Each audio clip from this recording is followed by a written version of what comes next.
Boa noite a todos, tudo bem com vocês? Vânia, Boa Durval, noite. Fábio, Silvana, Oi, boa Lu. noite. Boa noite, passaram bem de ontem para hoje? Graças a Deus. Graças a Deus, que bom. E o calorão? Tá ótimo. Tá ótimo. Hoje eu passei mal, acredita? Acredito, tá realmente tá de Acredita? passar mal mesmo. Hoje eu estava em uma das unidades de atendimento, estava na unidade feminina, eu passei mal, tive que ir embora mais cedo. Um mal-estar, uma dor de cabeça, uma tontura. Eu falei, gente do céu, o que é isso? É o calor, né? Mas graças a Deus já estou melhor, né? Tá bom, graças a Vamos Deus. começar então nosso segundo dia de aula, né? Nós temos muita coisa para ver, né? Estão preparados? Sim? Vamos lá então? Sim, pronto. Gente, todos vocês conseguiram entrar na plataforma? Sim? Paulinho, eu entrei, mas aquele curso lá é o de ontem, porque parecia que era outra coisa. Não, Eu é o de não vi ontem. ainda. É? É o de Não, ontem. beleza. O de ontem. Fiquei na dúvida. Ótimo. Para quem não sabe, né, igual as nossas aulas estão sendo ao vivo, né, o Instituto PH Soluções em Consultoria e Treinamentos, nós temos uma plataforma de ensino. E dentro dessa plataforma de ensino, nós temos vários cursos, que depois eu posso até apresentar com vocês com mais calma. No momento, quando nós estivermos mais adiantado no curso, eu apresento com vocês com mais calma os cursos que nós temos. Nós temos outros cursos relacionados à dependência química, nós temos cursos relacionados à codependência, metodologia de aplicação dos 12 passos, cursos sobre prevenção à recaída, enfim, são vários cursos, né? Enfim, e ali vocês vão ter acesso a essa plataforma, vocês têm acesso a essa plataforma durante 6 meses, tá bom? É interessante que vocês tenham acesso a essa plataforma, por quê? Porque lá na frente também, quando vocês quiserem revisar o conteúdo, quando vocês tiverem alguma dúvida, né? Vocês podem voltar, vocês podem rever o conteúdo, o material vai estar ali para vocês. A princípio, o material em PDF que está lá é o material dos slides. No final do curso, vocês vão ter uma apostila, que não é os slides. É uma apostila mesmo, tá? Que é confeccionada por mim mesmo, tá? Com o material todo baseado em evidências, com referências bibliográficas, que é uma apostila do curso, mas que é disponibilizada só no final do curso, tá bom? E lá no final do curso tem uma avaliação, tá? Uma avaliação que vocês vão fazer. Então, por isso eu peço que vocês prestem bem atenção nas aulas, estudem o conteúdo, porque recebe certificado, recebe a carteirinha, quem tiver no mínimo 60% de aprovação na avaliação. Paulo, no dia da avaliação, se eu não conseguir 60%, você tem 3 tentativas. Pode ter 3 tentativas, tá? Fiz a primeira tentativa, não consegui 60%, você tem a segunda tentativa. Paulo, fiz a segunda, não consegui 60%, você tem a terceira tentativa. Paulo, fiz a terceira tentativa, não consegui a 60%, pede para morrer. Tá? Porque... Se inscreve na turma 2 para fazer Se três inscreve vezes na mais. turma 2 para ver se você consegue os 60%, porque se 3 tentativas você não conseguiu, meu filho, Jesus Cristo, só Deus na causa. Vamos lá, gente. É bom desistir da consultoria, porque não está bom desistir, acontecendo. porque você não conseguiu absorver foi nada. Vamos lá, gente. Hoje é um conteúdo muito bacana, é um conteúdo muito tranquilo. Eu costumo falar que hoje o conteúdo é um feijão com arroz, tá? É um feijão com arroz da dependência química. Nós vamos falar sobre critérios e diagnósticos da dependência química, tá? É um feijão com arroz que qualquer consultor, qualquer conselheiro, até um monitor e um coordenador que trabalha na área de dependência química sabe, tá? Mas que é importante que vocês tenham em mente o que é.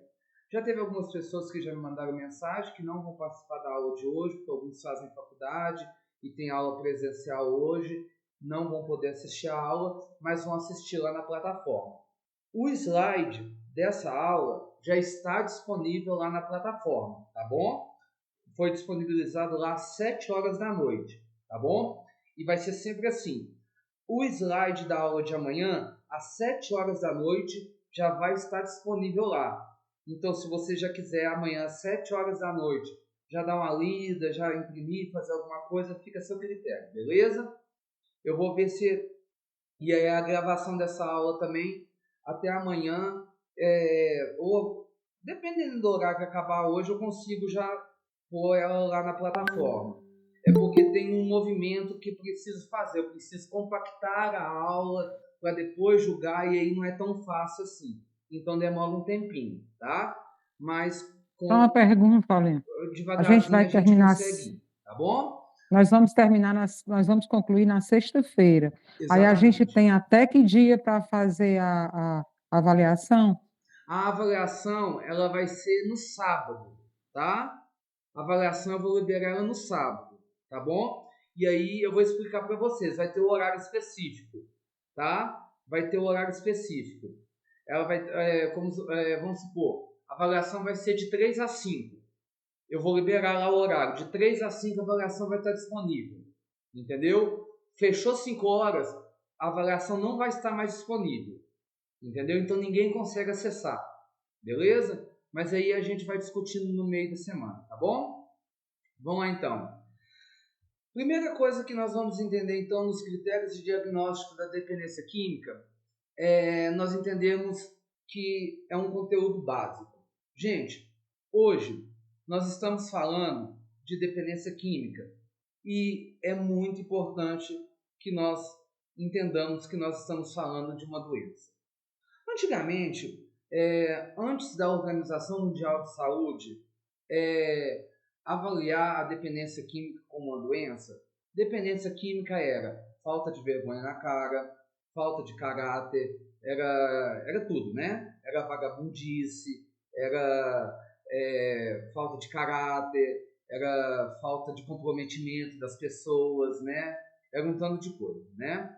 Então, é importante que nós saibamos que a Organização Mundial de Saúde é uma agência que é especializada em saúde, né? Todo mundo já deve ter ouvido falar na OMS, né? Organização Mundial de Saúde, que foi fundada em 7 de abril de 1948 e ela é subordinada à Organização das Nações Unidas. E segundo essa Constituição, que é a OMS, ela tem por objetivo desenvolver o máximo possível o nível de saúde de todos os povos, não só do Brasil, não só dos Estados Unidos. A Organização Mundial de Saúde, ela tem por objetivo ter um olhar amplo sobre a questão da saúde no mundo. Então, ela define o que é saúde. E ela define saúde como, nesse momento, um documento como um estado completo. Preste atenção o que a Organização de Saúde define como saúde. Saúde é um estado de completo bem-estar físico. Preste atenção. Qual que é a definição de saúde? É um estado de completo bem-estar físico, mental e social, e não consistindo somente na ausência de uma doença ou enfermidade. Repetindo, é um estado de completo bem-estar físico, mental e social, e não consistindo somente na ausência de uma doença ou enfermidade. Ou seja, eu preciso estar bem fisicamente, eu preciso estar bem mentalmente e também socialmente. Tá? Isso é saúde. Ou seja, saúde não é eu só estar sem doença ou não ter nenhuma enfermidade, não. Eu tenho que estar bem nesses 3 pilares: físico, mental e social. Interessante isso, né?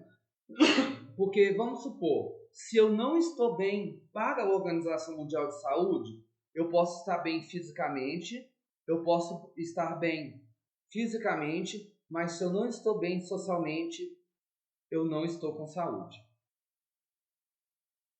Interessante isso, não é isso?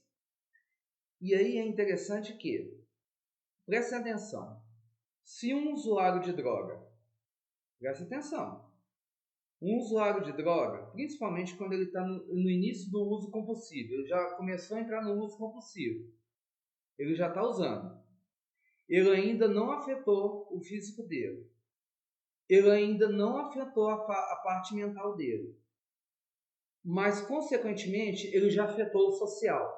Por quê? Porque ele já começou a roubar, porque ele já começou a conturbar o meio social. Então, se ele não está bem socialmente, então ele já não está bem de saúde. Então, isso já caracteriza um estado de mal-estar na saúde. E isso vai fazer com que ele se enquadre num estado de mal-estar de saúde. Ficou claro isso para vocês? Então, de acordo com as definições da Organização Mundial de Saúde, a dependência química é uma doença caracterizada pelo uso descontrolado de uma ou mais substância psicoativa, ou seja, que causam mudança no estado mental da pessoa. Então, essa é a definição de dependência química pela Organização Mundial de Saúde. É uma doença ela vai ser caracterizada pelo uso descontrolado de uma ou mais substância psicoativa que causa mudança no estado mental da pessoa. Por que vai causar uma mudança no estado mental da pessoa? Porque ela não vai agir mentalmente como ela agia antes do uso da substância. Tá? Essa é a definição da Organização Mundial de Saúde. E ainda pela Organização Mundial de Saúde, nós vamos ver que a dependência química ela é definida como uma doença crônica, tá? É uma doença crônica. Existem dois tipos de doença, aguda e crônica. Aguda é aquela que tem cura. Crônica é aquela que não tem cura. Ou seja, a dependência química não tem cura, tá? Não tem cura. Então, se alguém algum dia falar com você que a dependência química tem cura, ela não tem. Paulo, se não tem cura, por que tem tratamento? Porque ela tem uma paralisação. E tendo uma paralisação, eu posso viver normalmente como qualquer outro tipo de pessoa, tendo os devidos cuidados que eu preciso ter. É igual um diabético. Um diabético tem cura? Não tem. Mas se eu tiver os meus devidos cuidados, eu posso ter uma vida longa como qualquer outra pessoa se eu tomar os meus devidos cuidados. É uma doença progressiva. Por que ela é progressiva? Gente, vocês já ouviram o relato de alguma pessoa que começou a dependência química? Por exemplo, vamos pegar o álcool, por exemplo. Alguma pessoa, um alcoólatra, que começou o alcoolismo tomando 50 engradados de cervejas de uma vez? Vocês já ouviram isso alguma vez na vida? Vocês já ouviram a história de algum usuário de crack que começou a sua dependência no crack fumando 30 pedras de uma vez? Vocês já ouviram a história de algum usuário de cocaína que começou a sua dependência de cocaína cheirando 50 pinos de cocaína de uma vez? Não. Tudo começa pequeno e vai progredindo. E por que progride? Porque o nosso organismo ele cria tolerância. E o que é tolerância? Olha, tudo começa pelo nosso sistema de recompensa.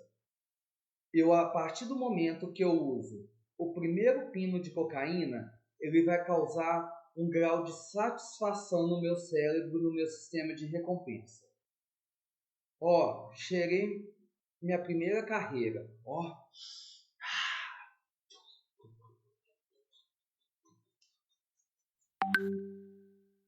Cheirei meu segundo pino de cocaína uma semana depois, na mesma quantidade que eu cheirei na semana passada.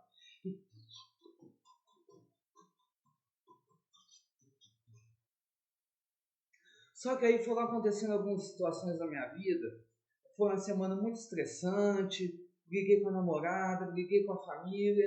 Passou uma semana, eu fui numa festa, o meu sistema nervoso está muito conturbado. Eu fui cheirar aquela mesma quantidade de cocaína. Espera aí, aconteceu alguma coisa. Aquele mesmo pino de cocaína não conseguiu me satisfazer da mesma forma que aquele pino de cocaína lá atrás me satisfez. E isso me fez fazer o uso de mais um pino de cocaína. E aí eu cheirei o segundo pino de cocaína.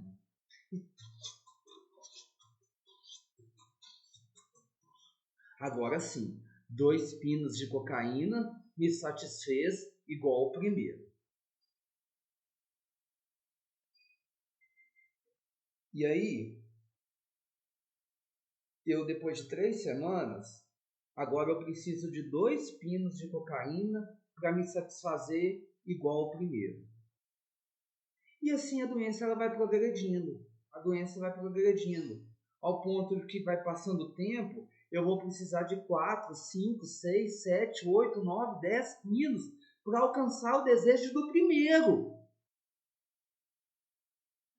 É a mesma coisa do crack. A primeira vez eu fui usuário de crack. A minha primeira pedra de crack, quando eu dei a minha primeira paulada, eu peguei o cachimbo.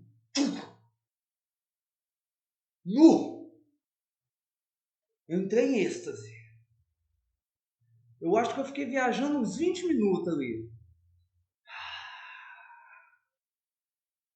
Aquela satisfação, aquele êxtase. Uns 20 minutos.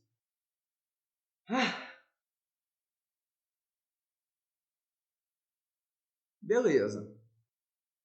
Coitado de mim.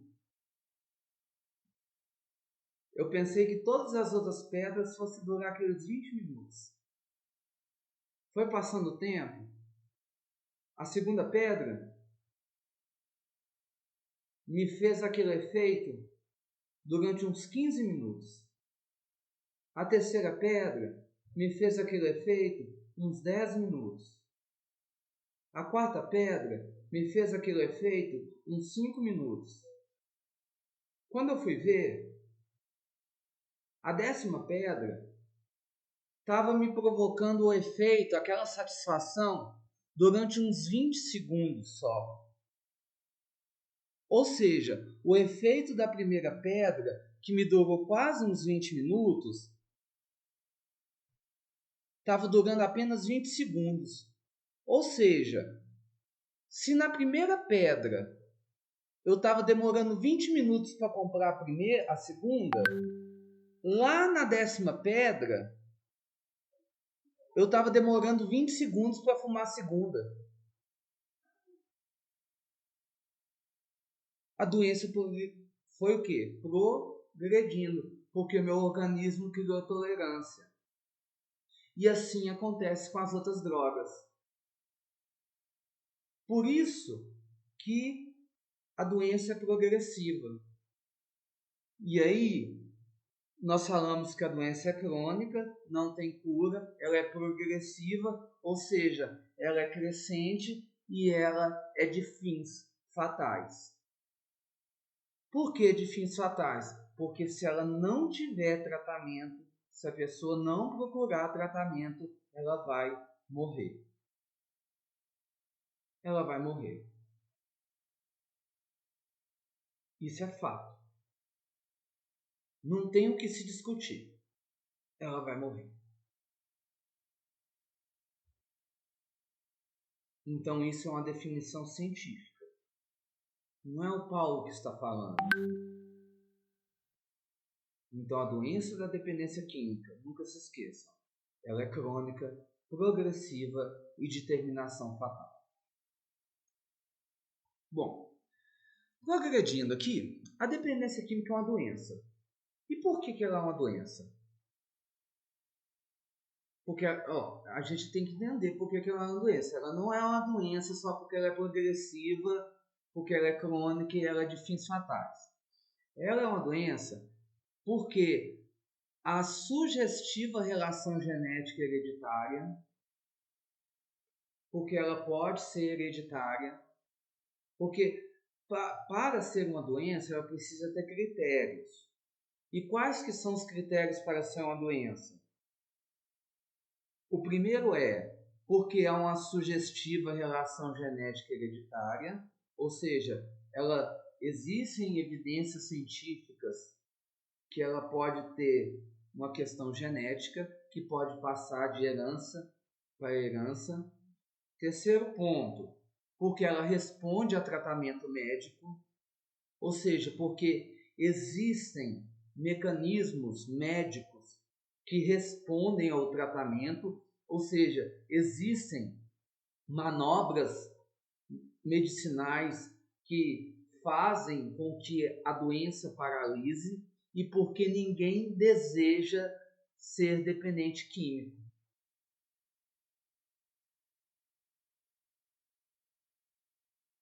Presta bem atenção aqui. Ninguém deseja ser dependente químico. Ninguém entra na dependência química porque deseja ser dependente químico. Vai dentro de uma casa de recuperação e pergunta assim: quem aqui um dia desejou ser dependente químico? Ninguém entra na dependência química porque quer ser dependente químico. Tudo começou ou foi por curiosidade, ou foi porque precisou se sentir pertencente a um grupo, ou foi por outros 10 mil motivos, mas ninguém queria um dia passar pelo ciclo da dependência química, porque se soubesse que iria entrar no ciclo da dependência, iria sofrer tudo que iria sofrer, lógico que não iria sofrer, não queria ser. É igual a questão da homossexualidade. Por que eu estou falando da questão da homossexualidade? Antigamente se falava opção sexual, né? O termo certo não é opção sexual. O termo certo é orientação sexual. Porque quando eu falo opção sexual, dá a ideia de que opção, quando eu falo opção, não dá a ideia de que eu estou dando a opção da pessoa escolher. E aí, se eu falo opção, ô fulano, eu te dou a opção de ser homem e eu te dou a opção de ser homossexual. Num mundo onde todo mundo é preconceituoso, onde todo mundo vai te apontar, onde todo mundo vai rir da sua cara, onde todo mundo vai te julgar. Você tem essa opção. Você vai querer ser isso? Lógico que não. Então não é opção sexual, é orientação sexual. E a mesma coisa a dependência química. Ela é uma doença, porque ninguém deseja ser um dependente químico. É a mesma coisa outras doenças. Durval, você deseja ter um câncer? Vânia, você deseja ter um infarto? Daisy, você deseja ter uma trombose? Ou seja, doença nós não desejamos. A doença, ela acontece. Então, a dependência química, ela se torna uma doença porque a pessoa ela não deseja. Ela acontece. E acontece. E se nós formos parar para pensar, as doenças acontecem por quê? As doenças acontecem porque acaba que nós não tomamos devidos cuidados com a nossa saúde em si. Por exemplo, por que uma pessoa, por exemplo, ela infarta? Geralmente a pessoa obesa, muito obesa, infarta. Porque ela não tomou cuidado com a saúde dela. Por que um diabético, às vezes, ele tem um membro amputado? Porque não tomou cuidado com a saúde dele. Por que um dependente químico se tornou um dependente químico? Porque, de certa forma, ele não tomou cuidado, talvez, com o meio social ao qual ele estava se encontrando, porque talvez ele se influenciou por pessoas ou grupos, ou, enfim, estava nos lugares errados, com pessoas erradas, ou o meio cultural, enfim, são vários os fatores que influenciaram para que ele se tornasse um dependente químico. E por aí vai. Isso aqui é antigo, mas é muito importante que se fale. Antigamente falavam que as drogas antigamente elas eram definidas pelos 3 Cs, né? Drogas, a dependência química já foi, antes da Organização Mundial de Saúde definir o que era droga. Droga era definida pelos 3 Cs, né? Quais que eram os 3 Cs? Cadeia, clínica e cemitério. Vocês já devem ter ouvido isso na vida, né? Antigamente era definido por isso. Drogas são os 3 Cs. Cadeia, clínica e cemitério. Não é pinga não, tá, gente? Isso aqui é soda limonada, tá?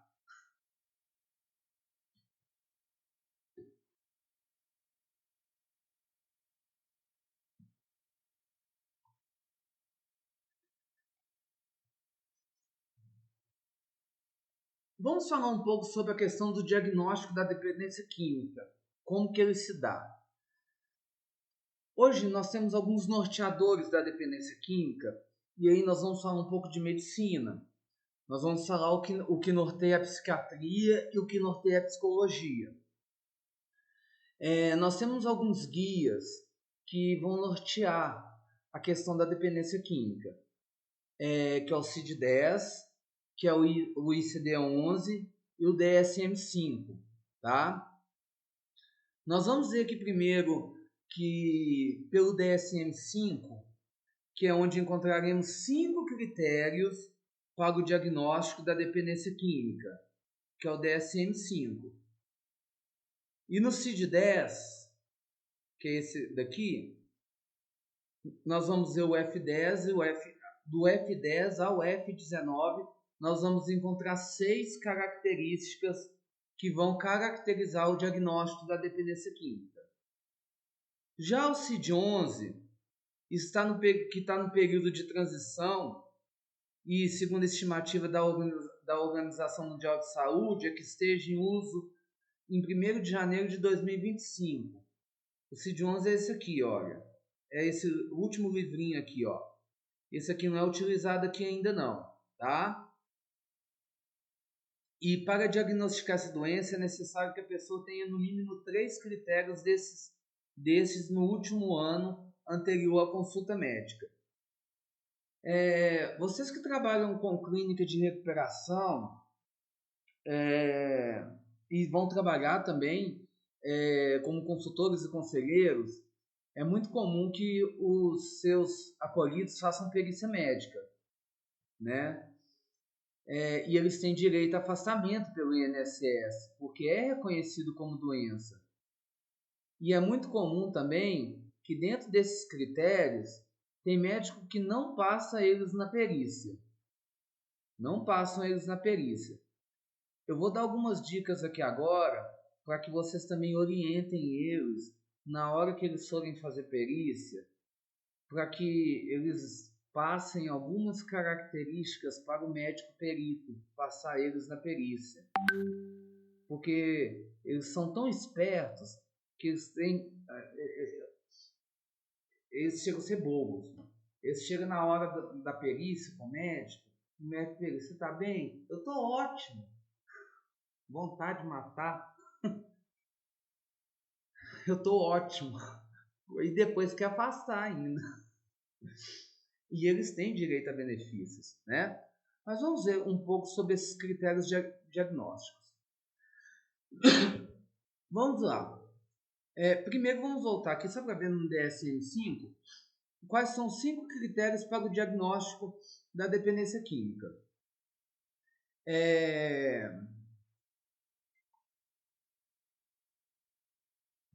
Primeiro,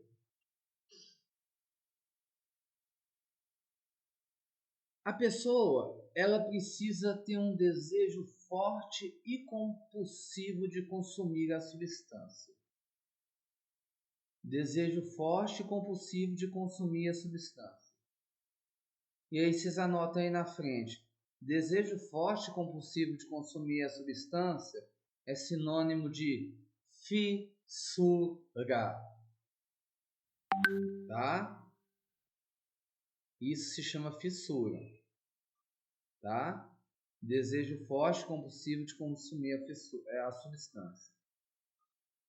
Isso é fissura. Dificuldades para controlar o comportamento do consumo de substância em termos de início, fim ou níveis do consumo. Ou seja, eu não consigo controlar o meu comportamento de consumo. Ou seja, eu começo e não consigo parar.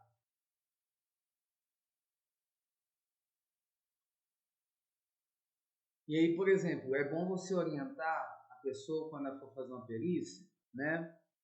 Uma perícia médica, porque muitas das vezes o médico começa a fazer muita pergunta, né? E aí a pessoa pode começar a falar assim: olha, doutor, na hora que eu começava a usar, eu não conseguia parar de usar. Eu começava e eu não conseguia. Eu ia usando, não conseguia parar. Terceiro critério: estado de abstinência fisiológica. Quando o consumo é suspenso ou reduzido, evidenciando por síndrome de abstinência, característica ou consumo da mesma substância ou outra muito semelhante, com a intenção de aliviar ou evitar sintomas de abstinência. O que é isso? Quando eu suspendo o uso da substância, eu recorro a outra. Quer ver um exemplo? Eu estou usando crack. Meu crack acabou. Eu vou lá e recorro à maconha. Com o intuito de quê? De aliviar o sintoma daquela substância a qual eu estava usando. Quarto sintoma: evidência de tolerância. Ou seja, é o que eu estava falando no início. Evidência de tolerância, ou seja, necessidade de doses crescentes da substância psicoativa para obtenção dos efeitos anteriormente produzidos com doses inferiores. Quarto sintoma. Quinto, abandono progressivo de outros prazeres ou interesses em virtude do consumo de substâncias psicoativas. Aumento do tempo empregado na aquisição ou consumo da substância ou na recuperação de seus efeitos. O que é isso? É tipo assim, todo sábado eu gosto de jogar bola. Eu paro de jogar bola aos sábados, por quê? Porque agora eu estou no vício. E aí, em vez de jogar bola, eu vou fumar pedra. Todo final de semana, eu sempre estive com a minha família. Agora, todo final de semana, eu estou no boteco. Todo sábado à noite eu saio com meu filho. Agora eu deixo de estar com meu filho porque eu estou com meus amigos cheirando. Ou seja, é quando eu deixo de fazer hábitos saudáveis e troco esses hábitos saudáveis para fazer uso da substância. Por quê? O uso da substância ficou mais interessante do que os hábitos saudáveis que eu tinha antes. Eu deixo de trabalhar por causa do uso da substância e por aí vai. Sexto, persistência no consumo das substâncias, apesar de provas evidentes de consequências manifestamente prejudiciais, tais como as lesões hepáticas causadas por consumo excessivo de álcool, humor deprimido, consequentemente a um grande consumo de substâncias ou perturbações das funções cognitivas relacionadas com a substância. Ou seja, eu estou vendo a bosta que está acontecendo na minha vida. Eu estou vendo todas as consequências que está acontecendo, mas ainda assim, eu não abro mão. Eu não abro mão. Eu continuo. Eu não abro mão. Eu quero continuar. Meus dentes já estão caindo. Eu já abri uma gangrena na minha perna. Eu já amputei um braço. Mas ainda eu continuo. Mas ainda eu continuo e não posso parar.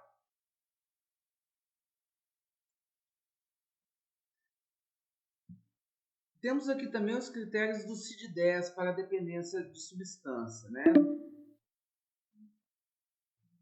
Quais que são os critérios do CID-10 para a dependência de substâncias, né? Um diagnóstico definido de dependência deve usualmente ser feito somente se 3 ou mais dos seguintes requisitos tenham sido experienciados ou exibidos em algum momento do ano anterior.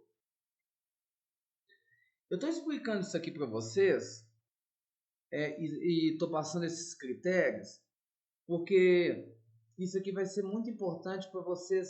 Daqui a pouco nós vamos falar sobre uso e dependência. Porque é muito confundido a questão do uso e da dependência. Porque a gente não pode generalizar as coisas. Porque senão daqui a pouco nós vamos sair nos botecos tudo achando que tem que internar todo mundo. Porque todo mundo que bebe é alcoólatra. E as coisas não funcionam dessa forma. Tá? Então, um diagnóstico definitivo de dependência deve usualmente ser feito somente se 3 ou mais dos seguintes requisitos tenham sido experienciados ou exibidos em algum momento do ano anterior. Você vai pegar o acolhido, vai pegar o ano anterior, nós estamos em 2023. Você vai analisar o ano anterior, o ano de 2022. No ano de 2022, ele teve um forte desejo ou senso de compulsão por consumir substância. Ele teve dificuldade em controlar o comportamento de consumir. Ele teve um estado de abstinência fisiológico. Ele teve evidências de tolerância. Ele teve abandono progressivo de prazer e interesses alternativos. Ele teve persistência no uso da substância, a despeito de evidências claras de consequências manifestantes nocivas. Se ele teve pelo menos 3 dessas características no ano anterior, ele vai ser caracterizado como um dependente químico. Se ele não teve pelo menos 3 desses critérios, ele não pode ser caracterizado como dependente químico. Ele vai ser caracterizado como usuário. Aí você vai me falar assim, Paulo, tá bom, ele é usuário, o que eu faço com ele? Eu interno? Aí eu vou te responder, cenas da próxima sala que nós vamos abrir agora, porque essa aqui vai fechar, tá bom?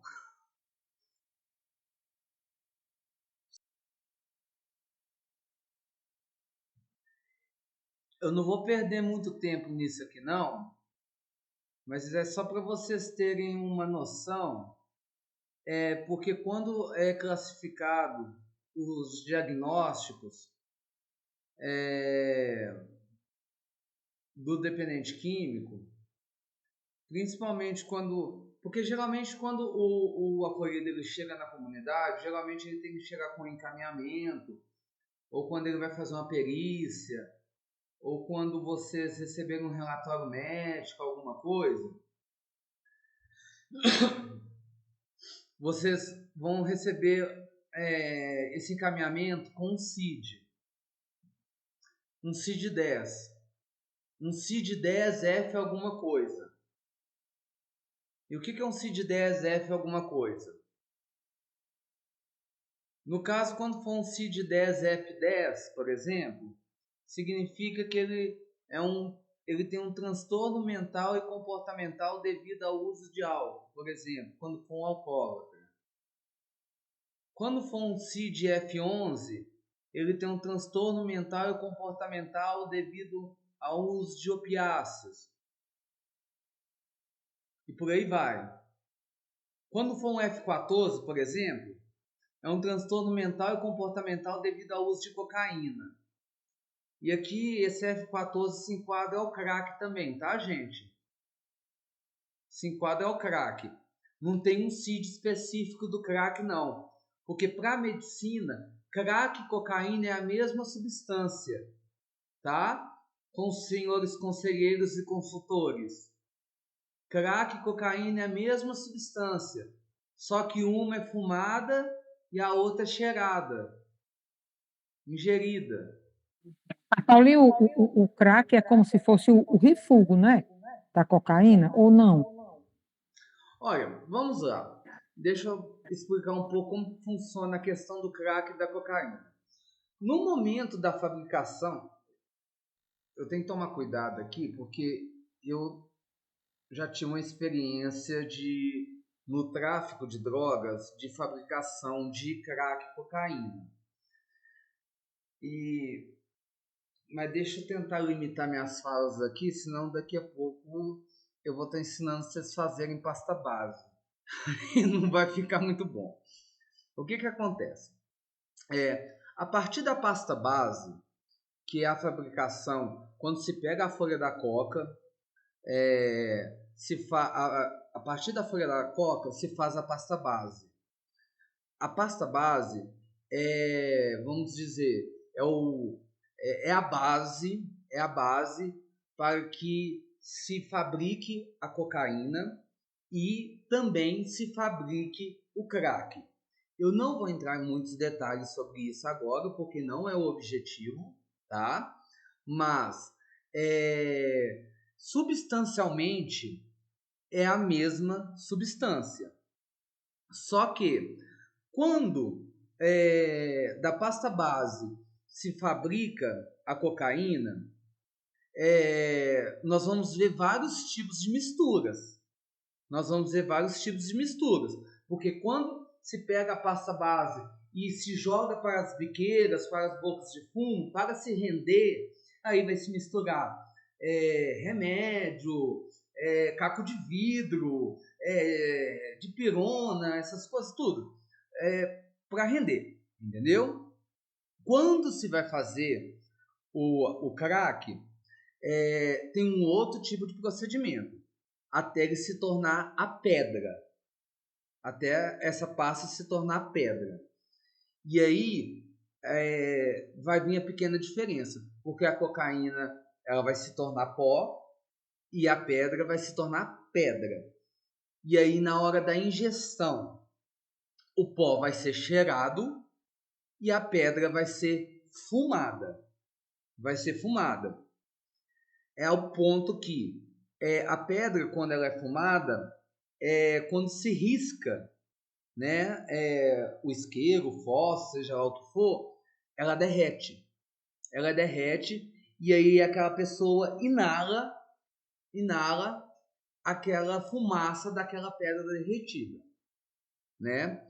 O efeito da pedra, do crack, ele é muito mais rápido do que da cocaína. Por quê? Porque tudo que é fumado tem efeito mais rápido do que é inalado. Por quê? A cocaína, ela vai ser ingerida, ela vai direto para o organismo, até que o organismo sintetize, metabolize tudo aquilo. Vai demorar. A pedra não. A pedra ela já vai direto, assim como o cigarro, por exemplo. Entendeu? Então, na medicina, o F14, os transtornos mentais e comportamentais devido ao uso da cocaína, vai se incluir também a questão do crack. Tá bom? Por isso também, os efeitos alucinógenos do crack vão ser muito maiores do que da cocaína. Tá? E aí tem esses Fs aqui, que eu não vou ficar entrando em muito detalhe sobre isso não, é só mais por questão de apresentação mesmo, tá?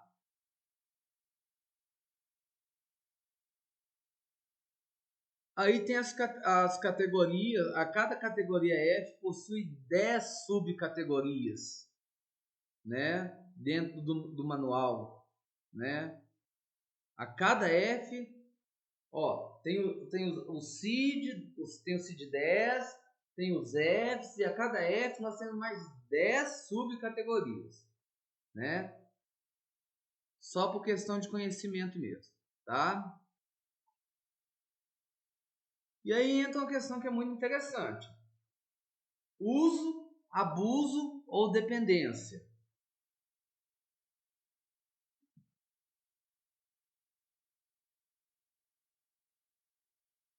É uma pergunta interessante. Uso, abuso ou dependência.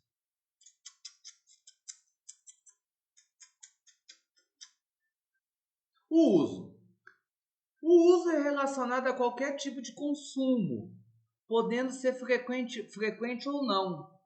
É o caso, por exemplo, de indivíduos que experimentam a substância pela primeira vez, mas não são afetados pelo uso, podendo simplesmente abandonar o consumo. Vamos levantar uma polêmica aqui? Vamos discutir?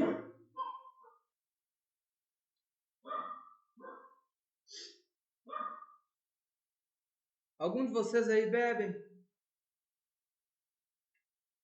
Pode falar, gente. Bebia. Parei. Eu bebo, cachaceira de plantão. Aí, Não bebo. Pode falar, não é pecado beber não, gente. Até Jesus bebeu, ele não multiplicou lá. Ele não mudou a água no vinho lá. Eu beber bebo. Não é pecado não. Semana. Eu não bebo. Eu não bebo porque eu tenho problema com álcool. Não bebo nada. Eu tô tomando, eu bebo iogurte. Esse aqui é de maçã.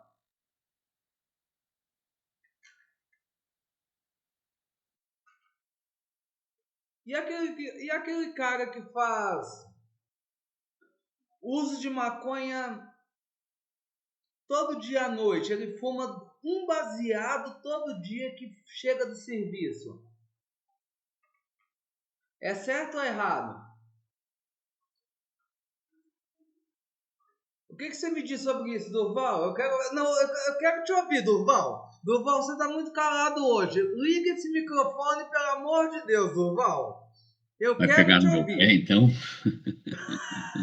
Eu quero te ouvir. O que você acha do cara que chega do serviço e fuma um baseado por dia, Durval? O que eu faço com esse cara? É uma recreação muito estranha, né? É uma recreação, uma diversão, é uma escolha muito estranha. Pera aí que eu vou ter que abrir o outro iogurte aqui. Pera aí, esse aqui merece. Pera aí, deixa eu destacar o meu outro iogurte. Ai, que maravilha. O que eu faço? Pô?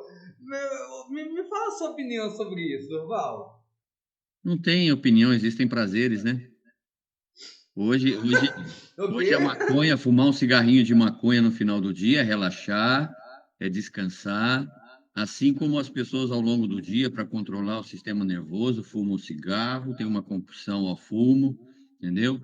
Assim como em cada refeição uma dose, um vinho, uma bebida, uma entrada, né? Se tornou social e tem que ser respeitado. O que eu faço com esse cara? Eu interno ele ou não? Mata que é melhor. Ô, Glória! Mas Meu credo, Deus! mata que é melhor, Jesus amado. Pera Amarre, aí, eu tô fazendo amarre tá curso radical hoje, hein? de homicidas ou curso de... Pera aí, não, pera aí, que isso tá sendo gravado, tá? Mata que é melhor.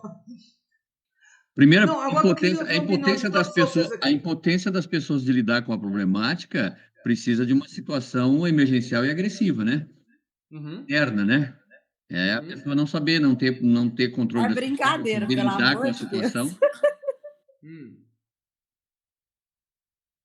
Então, geralmente a família, ou seja, quem for que descobre que uma pessoa querida, amada, está nessa situação de usuário de maconha diariamente, todos os dias, ela não tem o que aconselhar. Vai aconselhar o quê? Ela não tem conhecimento de causa, ela não tem ferramenta, ela não sabe o que ser feito.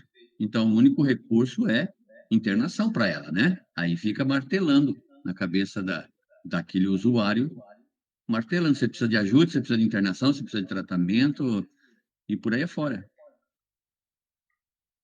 Se eu pego, por exemplo, uma pessoa, ela tem vida funcional, ela trabalha, ela paga suas contas, Exato. ela não deixa de fazer nada que ela precisa de fazer, ela não perde, ela não troca nenhum dos seus interesses da sua vida social por causa de nenhum tipo de droga. Ela trabalha direitinho, ela faz, mas ela não deixa de todo dia depois do serviço fumar o seu baseadinho, que é de praxe. Praxe. E aí? É o hobby dela, né? É o hobby É dela. o hobby dela. E É o hobby ela tem dela. controle total sobre isso. Ela tem controle total sobre isso. E ela tem sua vida funcional. Eu conheço pessoas assim que há mais de 40 anos vivem isso. E aí? Seria um caso de internação ou não? Não, Não. não. Perfeito. Não, O que porque você não acha, Amanda? caracteriza a dependência, né? Não Não caracteriza. caracteriza a dependência. Ei, Paulinho, tinha uma pessoa querendo entrar, viu? Ah, tem? Pediu para te aceitar, quer ver? Olha aí. Não, aqui pra mim não apareceu, não. Colocou no grupo, a pessoa parece que colocou no grupo. Apareceu aqui Eu a não vi aqui, mensagem. não. Oi, pode aceitar minha chamada? 2024. Não apareceu, não? Então Ela tem continue. que clicar no Psicóloga link, né? Jerusa. Ela tem que clicar no link. Não apareceu aqui. Pois é, então nesse caso não caracteriza a dependência, né? Paulo, Então, é porque a então não gente é caso de pensando também, internação.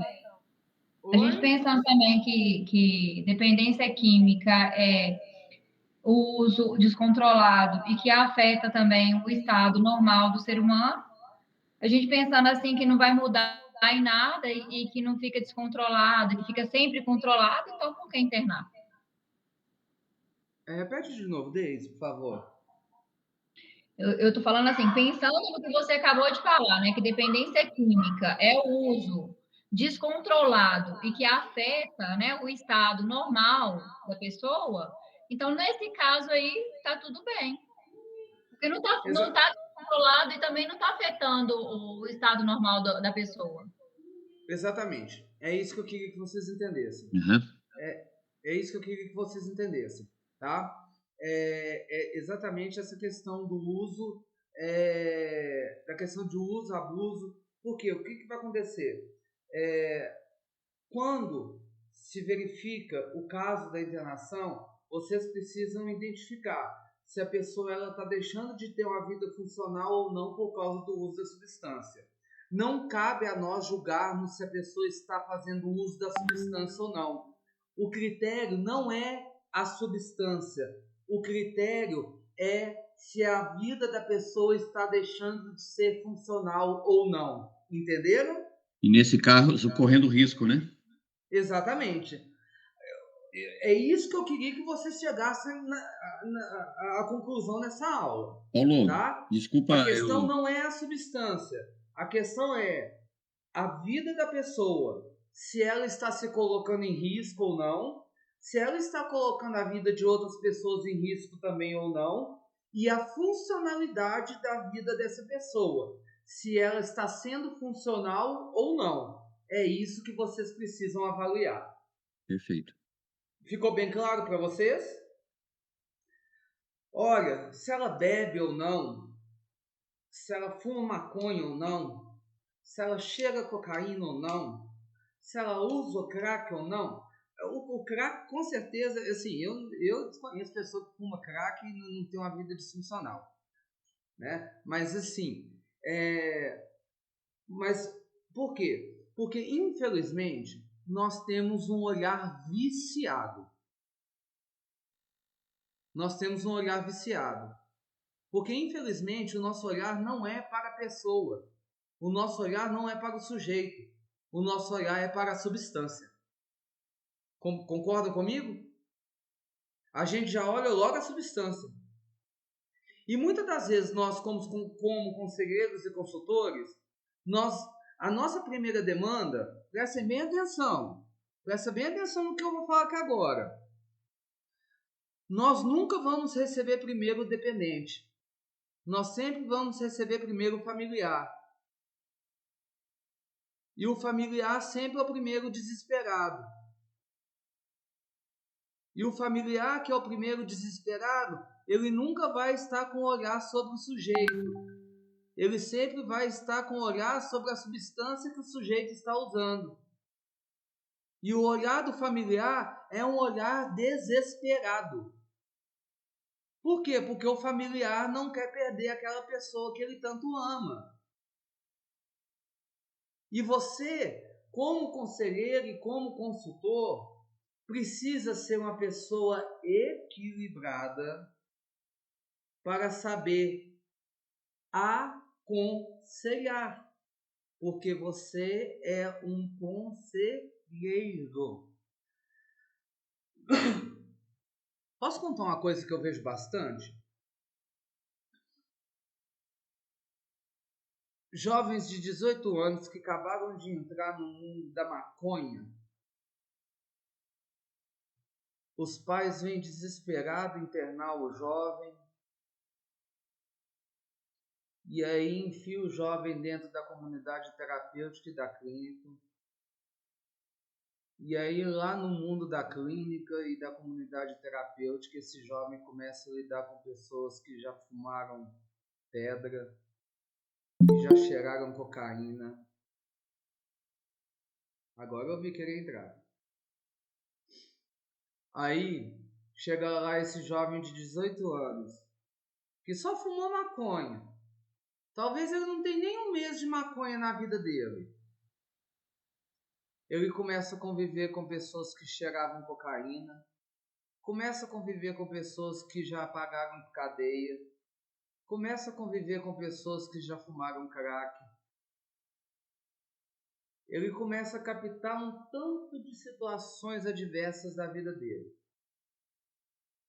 E aí sabe qual que é a grande realidade? Esse jovem que entrou fumando maconha, ele sai cheirando cocaína e fumando pedra.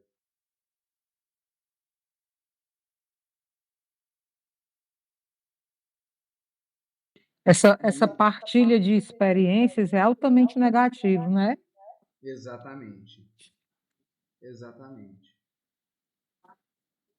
Porque existe um estigma muito grande de que usou droga tem que internar, usou droga tem que internar.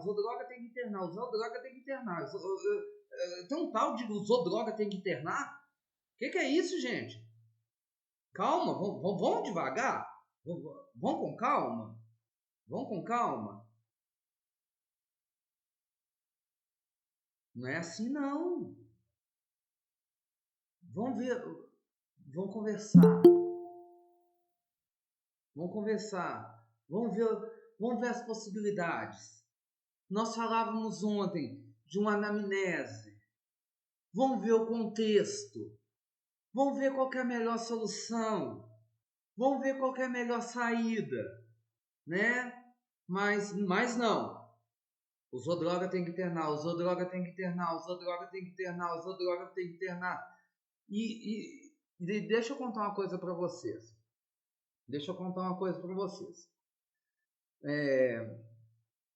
Principalmente para quem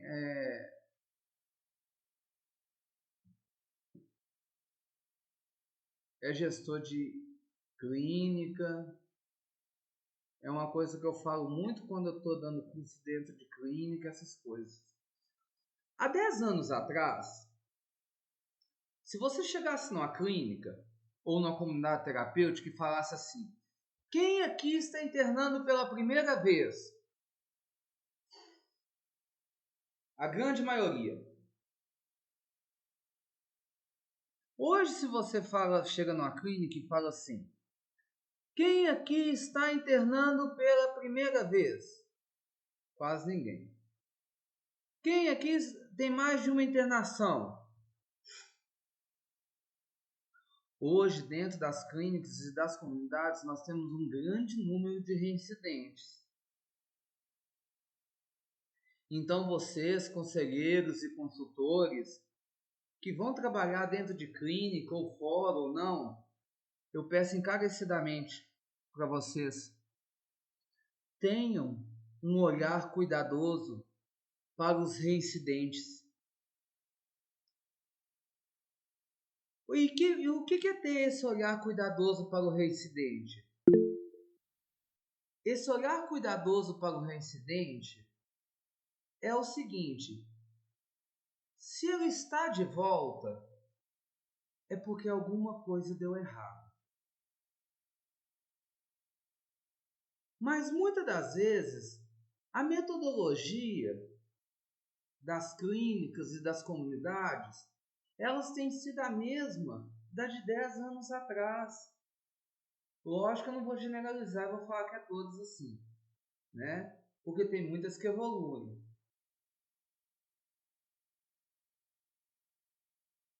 Mas tenham um olhar atento a essas pessoas, porque elas precisam de uma atenção especial. Porque se elas estão voltando, é porque alguma coisa está dando errado. Seja nela, seja na metodologia, seja alguma coisa. Mas alguma coisa precisa ser feita. Você levantar a mão, Fábio? Pode falar, Fábio. Boa noite a todos. Boa noite. Mais uma dica de recuperação, né? Também trabalho em clínica. Sim. E eu costumo falar que a nossa doença é uma doença de recaídas, né? E realmente é uma doença de recaídas, né? E para que a gente possa ficar limpo, né? Há todo um contexto, né? Todo um contexto familiar, né? Onde ele vai ser apoiado, né?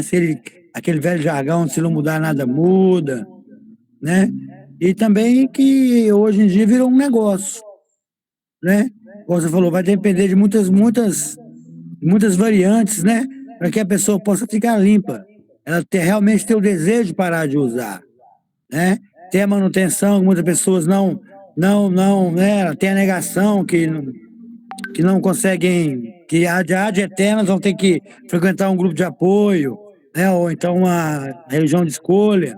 Então é muito complexo a nossa doença, né? A minha doença que eu tenho. Eu fico imaginando como é que eu posso ajudar. Eu fico limpo porque eu estou aqui dentro, já uma ajuda, que eu trabalhando, eu ajudo as pessoas a ficar limpas, né?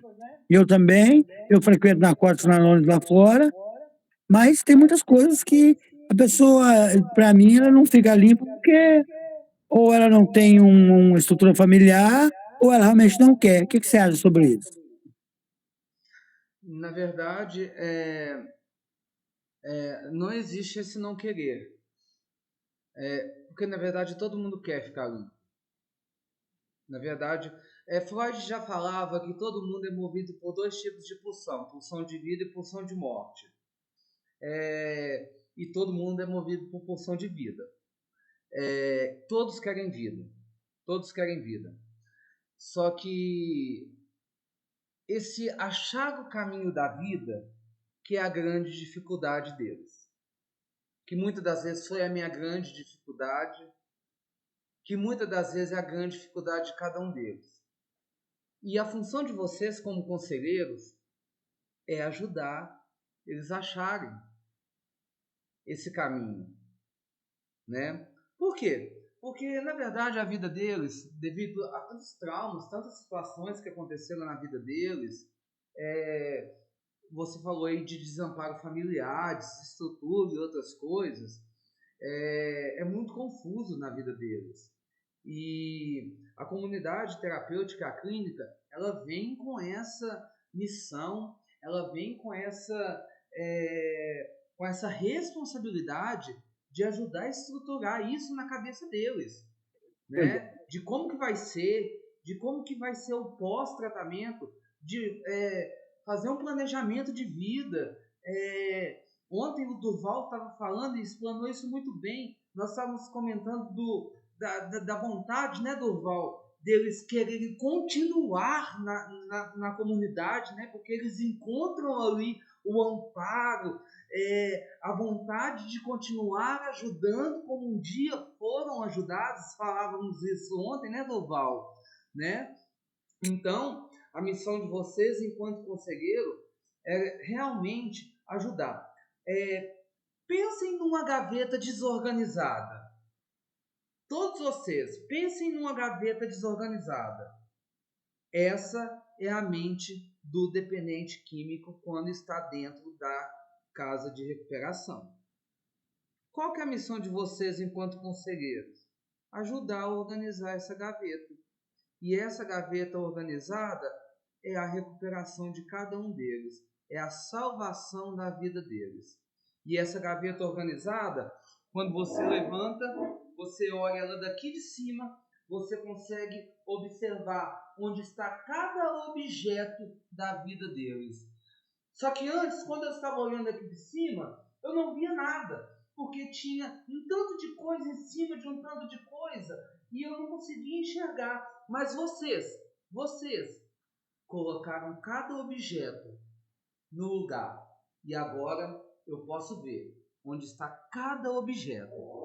E assim, observando cada objeto, eu sei agora aonde eu posso pegar, aonde eu posso colocar e aonde eu posso usar. Eles fizeram isso sozinhos? Não. Fizeram isso, em primeiro lugar, com a ajuda do poder superior deles. Em segundo lugar, com a ajuda do instrumento do poder superior deles, que são vocês. Assim que funciona. Pega barulho? E essa é a missão de vocês enquanto conselheiros.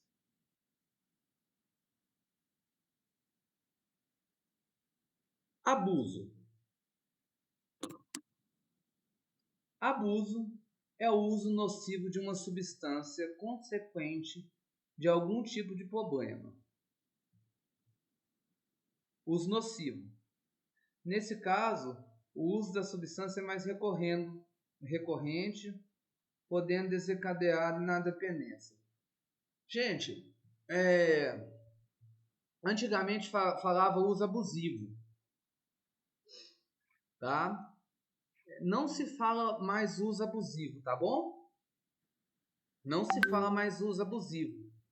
Hoje o termo é uso nocivo, tá bom? Por isso que eu coloquei aqui. Eu coloquei abuso para vocês entenderem de abuso mesmo, tá? Mas logo aqui embaixo eu coloquei que o abuso é o uso nocivo. Então, toda vez que vocês ouvirem falar assim, uso nocivo, significa que a pessoa está no nível de dependência, tá? Então, uso nocivo da substância significa que a pessoa está na dependência química, tá? Seja ela do álcool, da droga, seja ela do que for. Uso nocivo do chocolate, uso nocivo do... qualquer coisa que vocês gostem aí.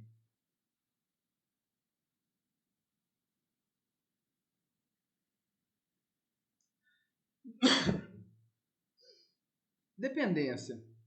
Quando a pessoa preencher os critérios para esse diagnóstico, ocorre quando não existe mais um controle sobre o uso, causando problemas reais à saúde. O consumo se torna uma compulsão, já que o indivíduo passa a direcionar toda a sua vida ao consumo de drogas ou do álcool.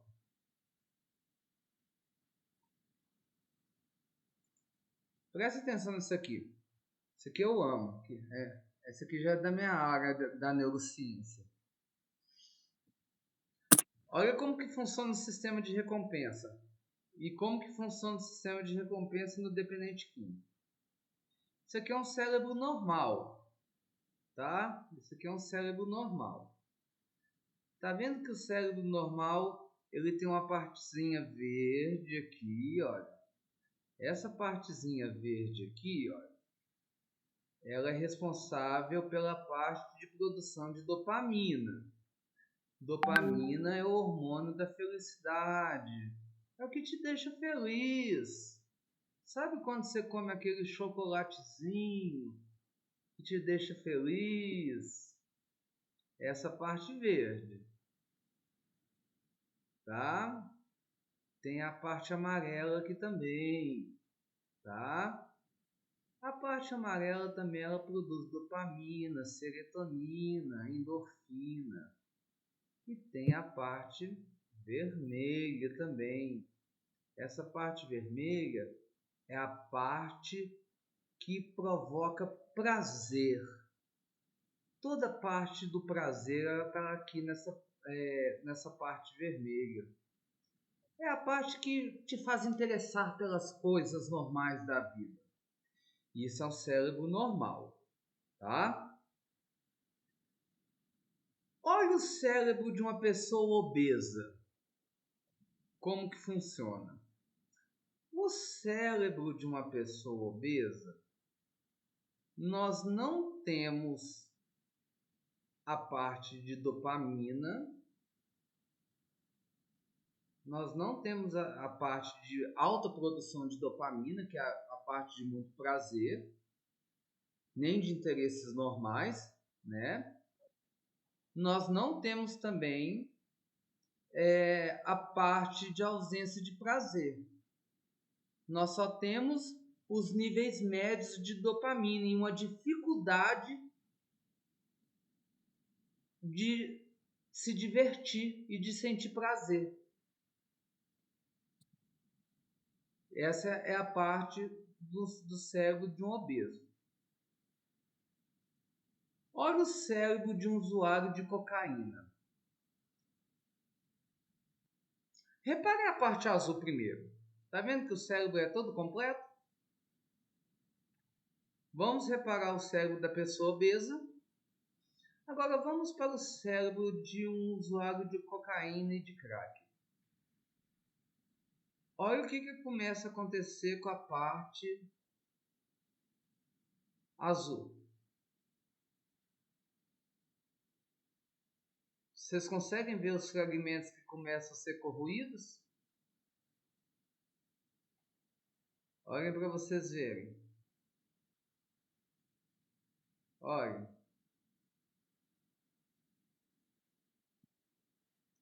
E aí a gente consegue ver só a parte amarela.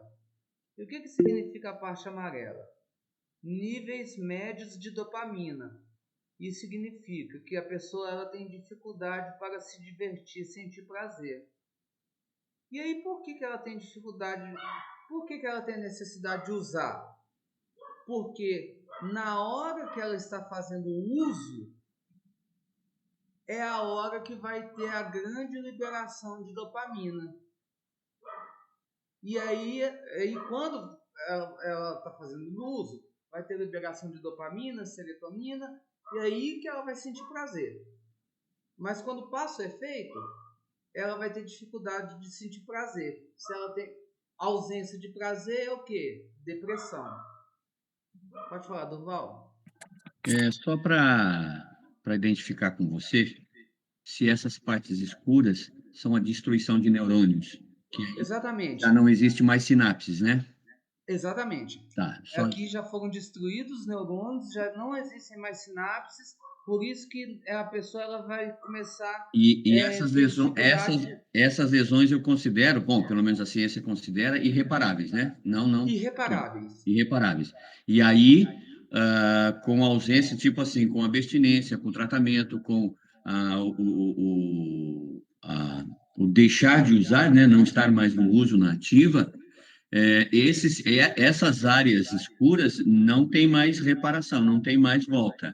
Mas aí o cérebro tem a capacidade de encontrar novos caminhos neurais, né? Para reparação de algumas emoções e alguns sentimentos, né?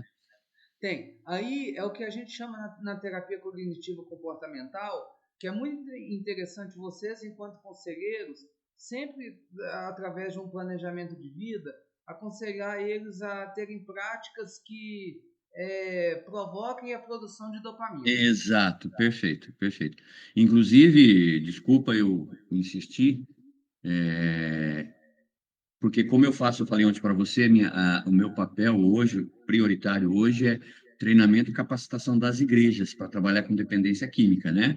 Sim. Elas têm só o voluntariado e o amor, elas não têm o centro das suas emoções, ela não tem a sua razão para trabalhar. Elas trabalham voluntariamente, amorosamente, e elas financiam o usuário na dependência. Elas são fator de recaída muito grande.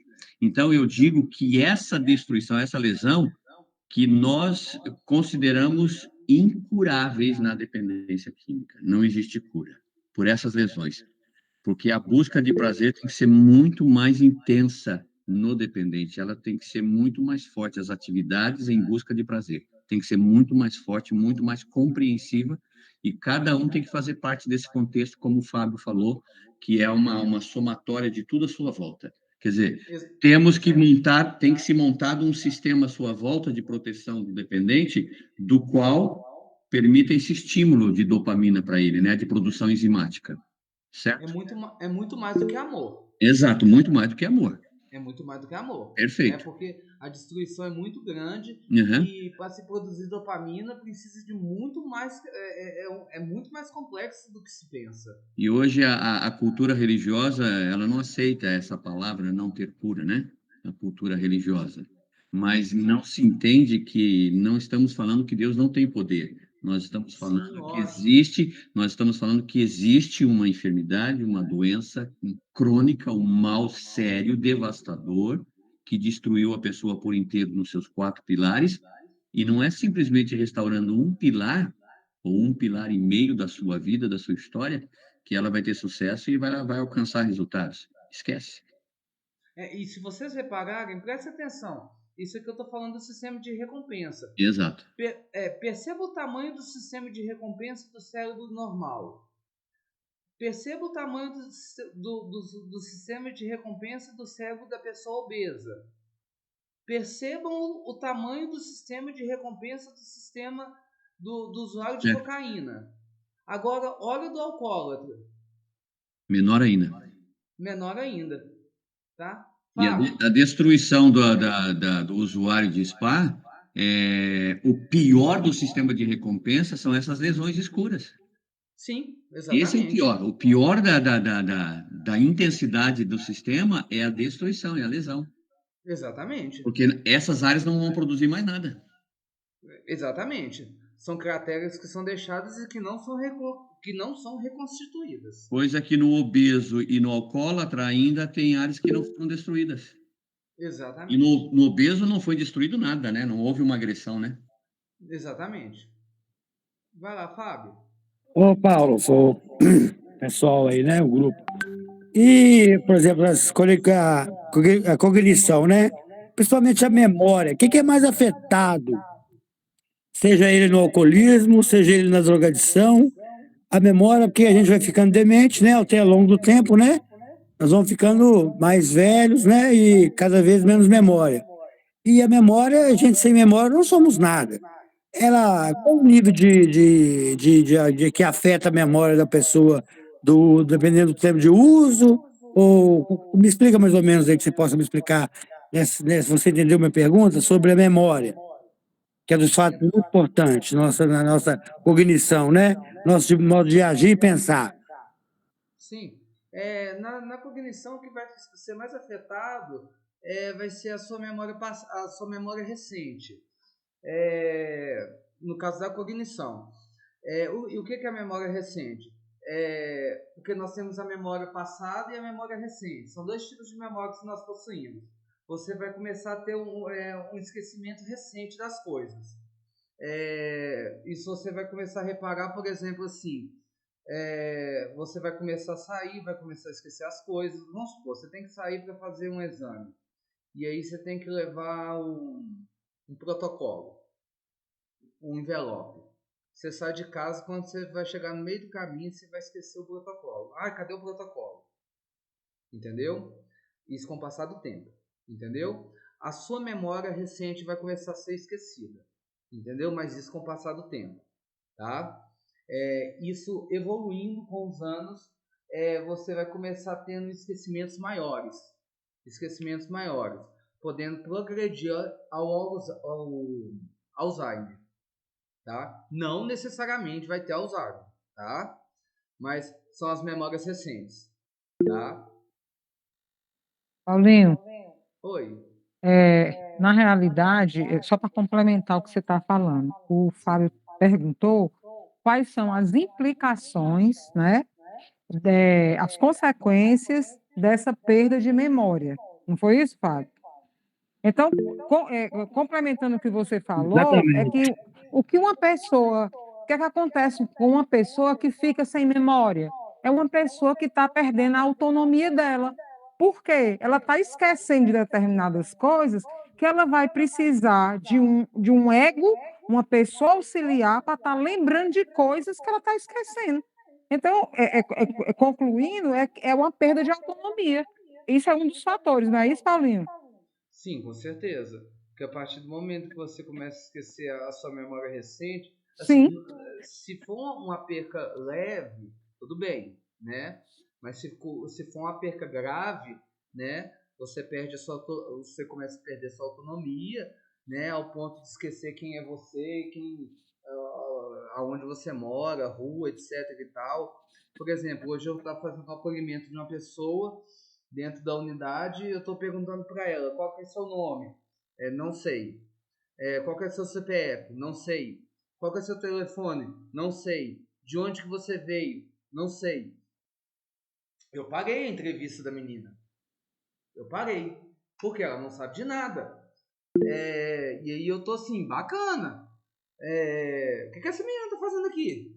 Sendo que ela não sabe, né? E aí é onde eu perguntava para vocês ontem. Olha para vocês verem. O sistema, nós questionávamos isso ontem. Essa menina ela não sabe de nada. Ela não sabe quem ela não sabe de onde ela veio, ela não sabe para onde ela foi, ela não sabe nem para onde ela vai. O que ela está fazendo na clínica? O quê? Fala, Fábio. O problema é esse, por exemplo, por exemplo, assim, essa menina que você estava fazendo até o atendimento dela, né, acompanhamento dela, né, o atendimento, ela qual a idade que ela tinha e qual, por exemplo, qual a porcentagem, como é que eu posso falar? Quanto de uso que a pessoa pode fazer que vai afetar tantos por cento da memória dela? Ou isso não existe? Porque a coisa mais principal que eu vejo, o maior problema que tem é na memória, cognição da memória, da pessoa que torna ela um vegetativo, por exemplo. Não? Então, Fábio, não existe uma regra. Não existe uma regra. Isso depende muito de uma questão de um fator hereditário, depende muito de um fator genético, depende muito de um fator de uso, depende muito de um fator de resistência. Porque, por exemplo, vamos supor, eu já vi uma pessoa dar overdose fumando 15 pedras. Mas eu já vi uma pessoa fumando 30 pedras e não tendo overdose. Entendeu?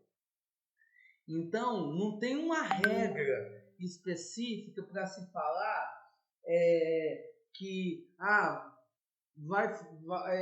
vai beber tanto ou tanto para começar a ter esse tipo de lesão, entendeu? Precisa ter um estudo mais aplicado e até mesmo geneticamente para saber até que ponto essa pessoa ela pode chegar ou não, entendeu? Isso varia de cada ser humano para cada ser humano, né? Exatamente, não teria uma regra específica para isso, porque a genética de cada pessoa é diferente, entendeu? Exatamente. Eu fico muito preocupado com essa área da memória, porque a pessoa, bem dizer, vai viver uma vida vegetativa, né? Bem dizer, um Alzheimer, né? Exatamente. Um Alzheimer precoce, né? E é complicado. Resultado da agressão. Sim. Gente, o que é uma síndrome de abstinência? Vamos falar de síndrome de abstinência. Gente, pelo amor de Deus, isso é uma coisa que me mata dentro de clínica. Tudo é abstinência. Eu tô cansado de ouvir coordenador falar que é abstinência. O cara tá 6 meses dentro da clínica, aí ele chega pro coordenador, fala assim, meu joelho tá doendo. O coordenador vira e fala assim, tá com abstinência. Pelo Tudo amor de abstinência. Deus! Nossa Senhora! Se você não sabe o que você vai falar, não fala merda não, pelo amor de Deus! Tudo é abstinência. Vamos aprender o que é abstinência, então. Vamos lá. Síndrome de abstinência é um conjunto característico de sinais e sintomas que ocorre após a interrupção ou, em alguns casos, diminuição do consumo de uma droga, seja ela um medicamento ou uma droga de abuso. O quadro clínico de uma das síndromes de abstinência varia de acordo com a droga consumida. A identificação do tipo de droga usada é importante para o correto tratamento, mas o abuso de mais de um tipo de droga é comum. As dicas que eu dou, geralmente, para quem está dentro da clínica, para saber se a pessoa está no processo de abstinência ou não, é o seguinte. Eu costumo perguntar para o acolhido o seguinte. Eu faço a seguinte pergunta. Lembra quando você queria fazer o uso da droga, mas você não tinha a droga? Aí a pessoa fala assim, lembro. Como que você ficava? Aí a pessoa falava assim, ficava irritado, me dava dor de cabeça, me dava dor de barriga. Esses eram os sinais. E aí eu pergunto para a pessoa, como que você está agora? Eu estou do jeito que eu ficava quando eu queria a droga e não tinha. Beleza, você está com abstinência. Isso são sinais de abstinência. Os sinais de abstinência são exatamente os sinais que a pessoa tinha quando ela queria a droga, mas ela não tinha a droga na mão. Deu para compreender? Ficou fácil de entender? Sim, Paulo. E a gente pode saber, assim, mais ou menos até quanto tempo as pessoas têm essa abstinência? De 45 a 60 dias, no máximo. Ok. Passou disso, não tem mais abstinência, tá, gente? Pelo amor de Deus.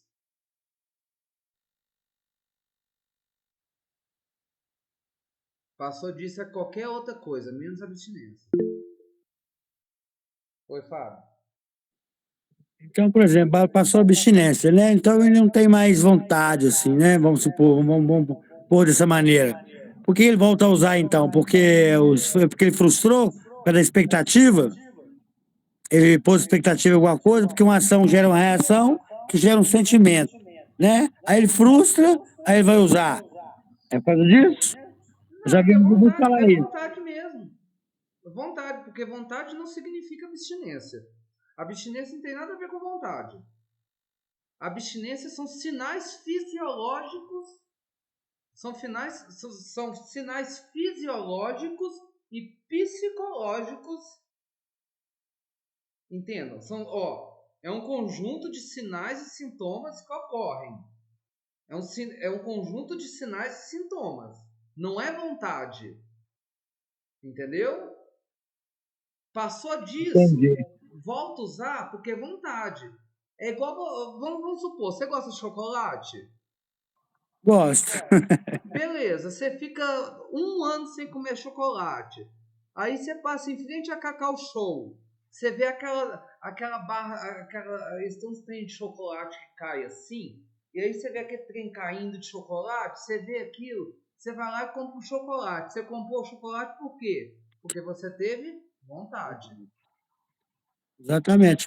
Mas tem muitas pessoas que, por exemplo, vai dar vontade, porque, por exemplo, eu tenho 53 anos. Eu tive um relacionamento destrutivo com autodroga durante 30 anos. Então eu enviei o diabo cristalizado na minha mente, e um dia ela vai pedir, cadê aquela coisa? Cadê aquela coisa que me deixa assim, não tem daqui 10, 15, 20 anos? Por que então? Isso, vontade, porque na verdade o que acontece? Existem gatilhos. Lembrança sempre, o passado ele nunca é apagado. O passado ele nunca é apagado. E vontade você sempre vai ter. Ou seja, tudo aquilo que é de bom que você experimentou na vida, sempre que você lembrar daquilo, você pode ter vontade. A única coisa que você não consegue controlar no seu corpo são os seus pensamentos, entendeu? Então, tudo de bom que você experimentou na sua vida, se um dia vier na sua memória, pode vir à vontade. E a vontade você não controla, mas você pode controlar a sua atitude. Entendi. Tá? Que não significa que vai ser abstinência. Vontade não tem nada a ver com abstinência. Entendi.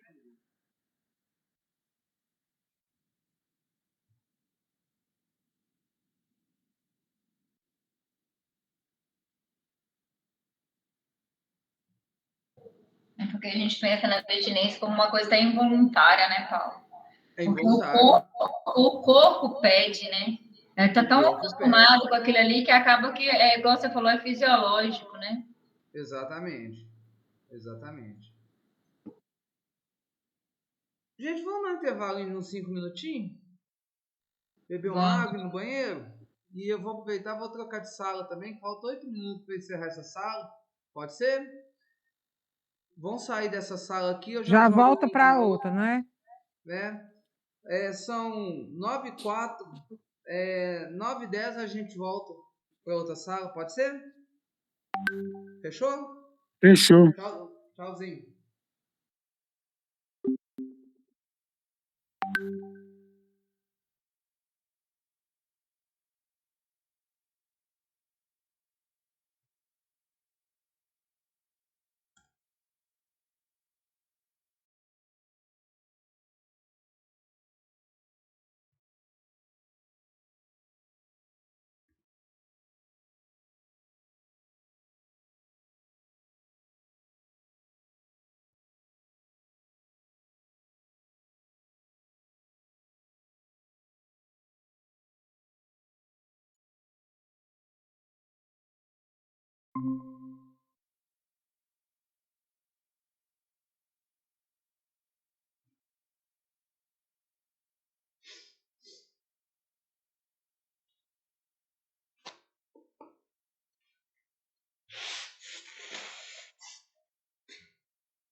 Vamos voltando então.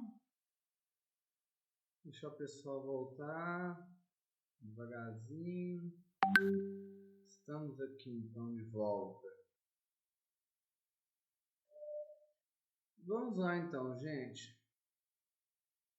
Falar de tratamento e internação.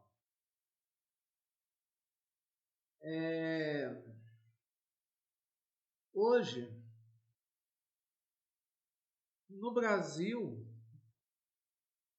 nós seguimos um método de tratamento chamado método Minnesota, tá? Se depois vocês aprofundarem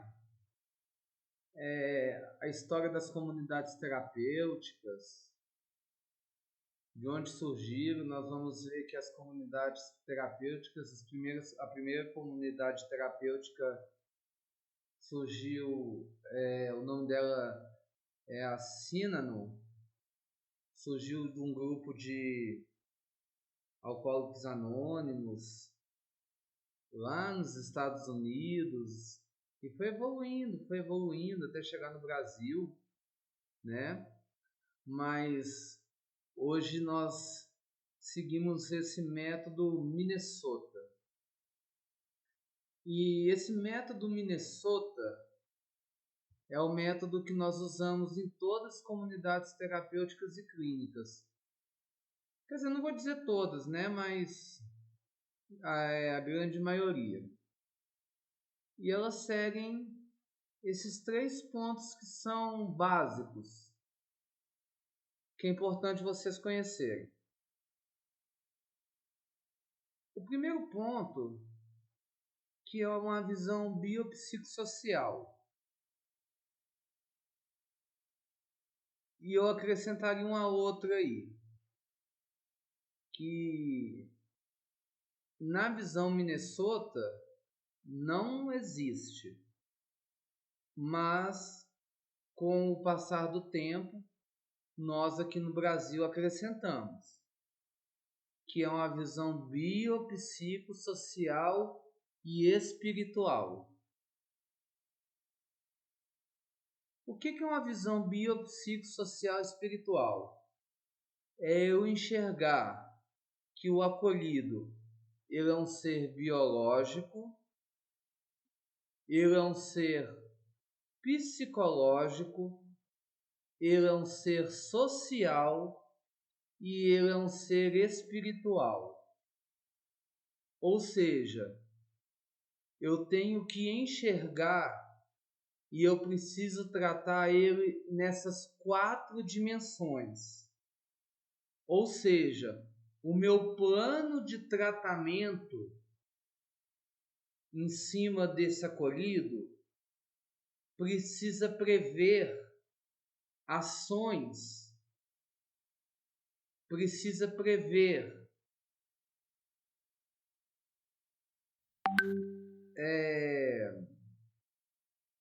ações em cima dessas 4 dimensões.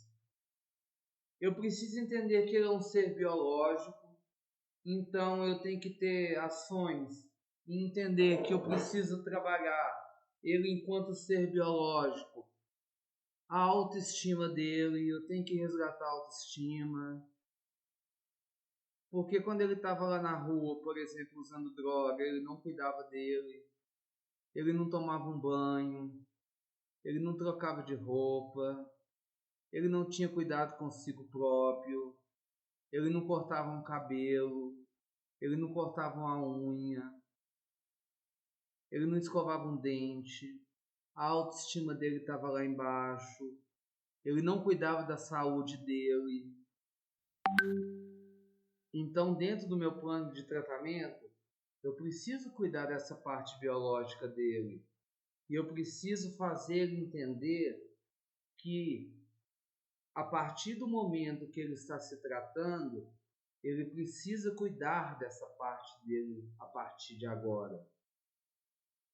Porque ele tem um corpo. E esse corpo precisa estar vivo. Eu preciso, nesse plano de tratamento, cuidar da parte psicológica dele, que geralmente é uma parte muito abalada. É uma parte traumatizada, é uma parte desregulada, é uma parte conturbada, é uma parte toda embaraçada e que durante o tratamento precisa entrar em equilíbrio.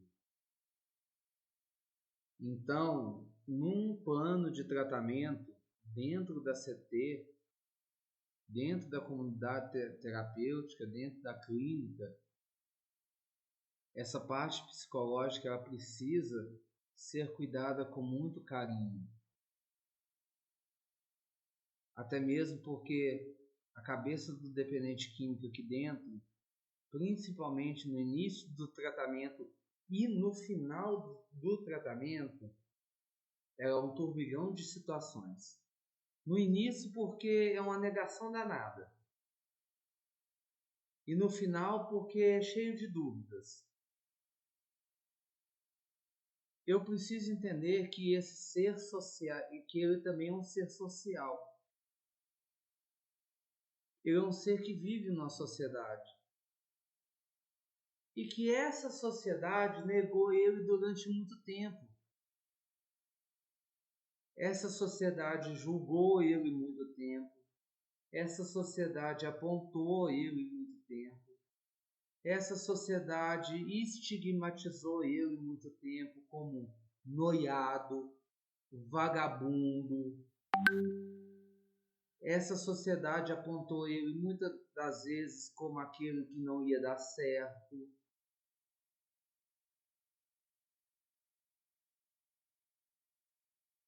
Eu preciso trabalhar esse dependente químico porque ele vai voltar para essa sociedade.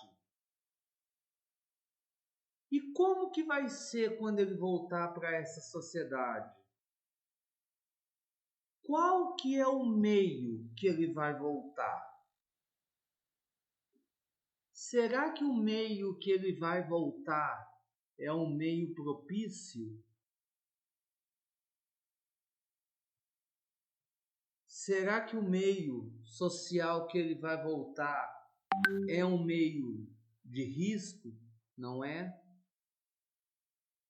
E como eu disse aqui, a gente acrescenta, esse também é um ser espiritual. É um ser que busca um poder superior, seja ele qual for. É um ser que não está sozinho. É um ser que busca alguém maior do que ele, seja ele qual for a denominação que ele quiser. Ainda no método Minnesota, nós utilizamos o programa dos 12 passos, do AA e do NA. Para quem não conhece o programa dos 12 passos, do NA e do AA, eu dou uma sugestão, quem quiser, dentro da nossa plataforma de ensino, nós temos aqui um curso mesmo, que nós vendemos ele. É uma metodologia de aplicação dos 12 passos. Eu não vendo os 12 passos, não. Até mesmo porque faz parte da tradição do NA e do AA, né? Não comercializar. Eu criei uma metodologia de aplicação dos 12 passos. Para quem não conhece os 12 passos, depois, se quiser estar adquirindo o curso de aplicação, de metodologia de aplicação dos 12 passos, é uma oportunidade de você conhecer o que são os 12 passos, né? E como fazer a aplicação dos 12 passos, né? Que é uma aplicação muito rica. Dentro do método Minnesota, e é só me procurar, depois me procura no privado que eu te explico como que é, como funciona. É um curso que custa R$50. Temos também o combate, dentro do método Minnesota, temos também o combate, os principais mecanismos de defesa da doença. Quais que são os mecanismos de defesa da doença? O primeiro deles é a negação. A maior parte dos dependentes químicos, eles negam, chegam negando. O que é a negação? Eu não preciso estar aqui. Eu não preciso internar. Eu dou conta sozinho. A maior parte deles. E aí, dentro das clínicas involuntárias, nós vamos ver isso com mais frequência. Por que fizeram isso comigo? Eu não precisava disso. Eu nem bebia. Eu nem usava droga. Por que fizeram isso comigo? Eles negam isso o tempo todo. Segundo ponto de defesa da doença, a racionalização. Eles racionalizam a doença e racionalizam tudo o que está acontecendo com eles. O que é racionalizar? Eles pegam tudo o que está acontecendo e acham que tudo é contra eles. E tentam pegar tudo o que está acontecendo e tentam justificar em cima daquilo dos outros. E começam a projetar, fazer projeções sobre o que está acontecendo. E aí a gente vai começar a ver o orgulho. O que é o orgulho dentro da questão da dependência química? É a falta de aceitação. A falta de aceitação. E muitas das vezes nós vamos chamar esse orgulho também de autossuficiência.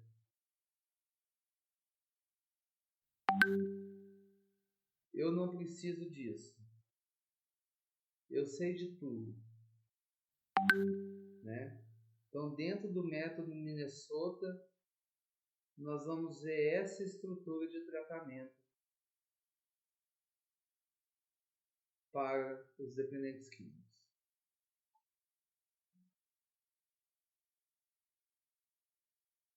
Quais que são os objetivos do tratamento? Para que a pessoa entra dentro do tratamento? Por que se tratar? Para parar de usar droga? Não. Parar de usar droga é o mínimo. O primeiro objetivo do tratamento é entrar em abstinência. O primeiro ponto é entrar em abstinência.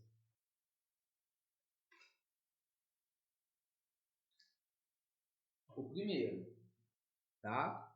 O primeiro ponto é entrar em abstinência.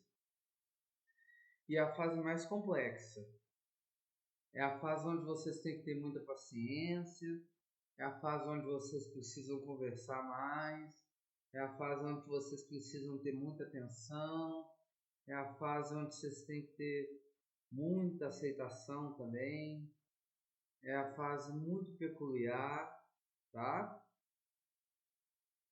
O segundo objetivo do tratamento é a fase de reformulação.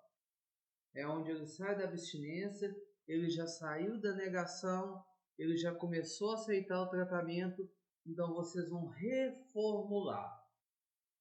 Observe essa imagem. Os galhos secos é a fase da negação.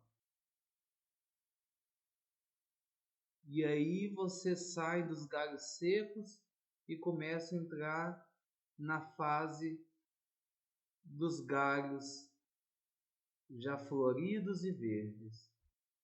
Vocês vão começar a reformular uma vida nova. Através de quê? Através do método Minnesota. Através dos 12 passos, do MA, do AA. Através de toda a metodologia do tratamento. Essa é a segunda parte do tratamento.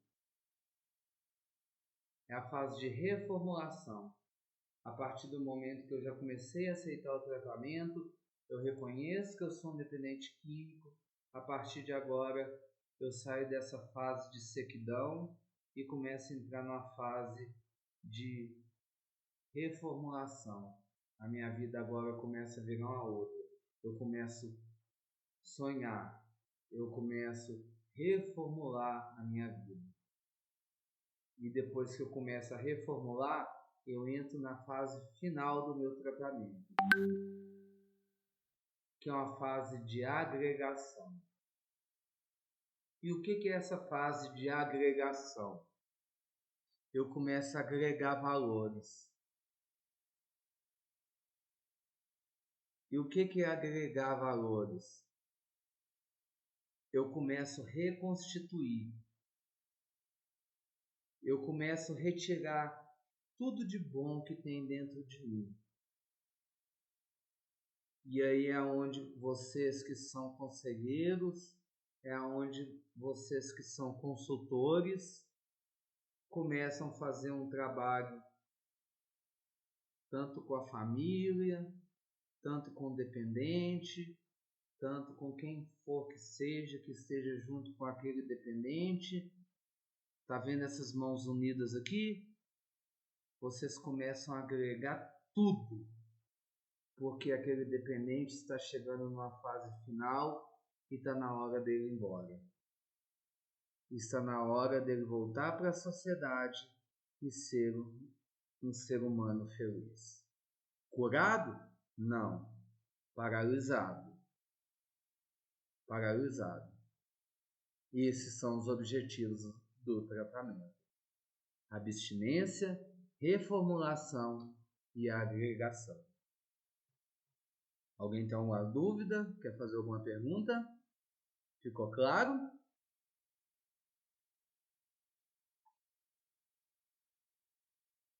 Gente, Paulinho, sim.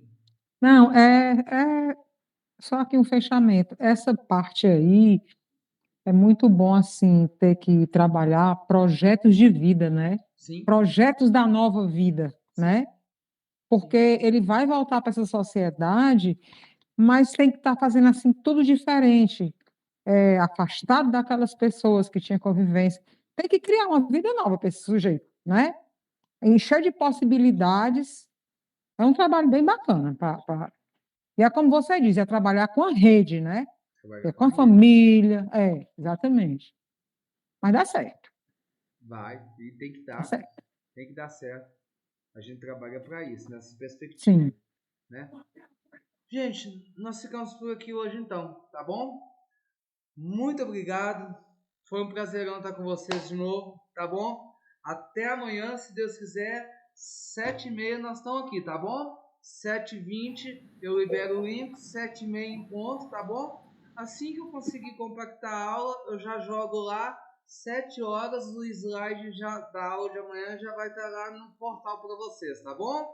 Um grande abraço, boa noite, juízo, tá bom? Boa noite a todos. Não façam nada que eu não faria, tá bom? Tchauzinho, fiquem com Deus, gente. Deus abençoe. Até amanhã.